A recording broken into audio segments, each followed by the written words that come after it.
राजा और मूर्ख बंदर की कहानी। बहुत पुरानी बात है। एक राजा के पास पालतू बंदर था। राजा उस बंदर पर बहुत विश्वास करता था, क्योंकि वह बंदर राजा का भक्त था। बंदर राजा की पूरे मन से सेवा करता था, लेकिन बंदर बिल्कुल मूर्ख था। उसे कोई भी काम ठीक से समझ नहीं आता था। राजा जब विश्राम करता, बंदर उसकी सेवा के लिए हाजिर हो जाता था। उसके लिए हाथ पंखा चलाता था।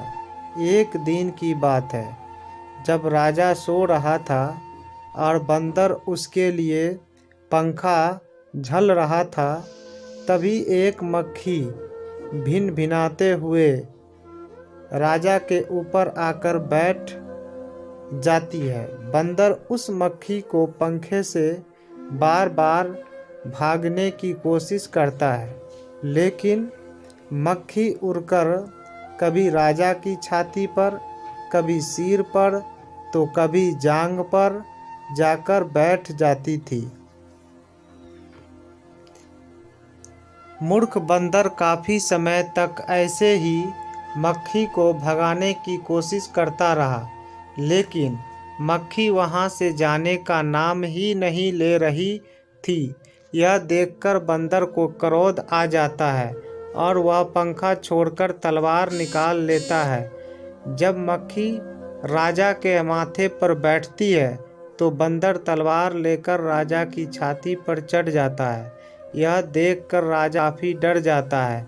फिर मक्खी माथे से उड़ जाती है, तो बंदर उसे मारने के लिए हवा में तलवार चलाता है।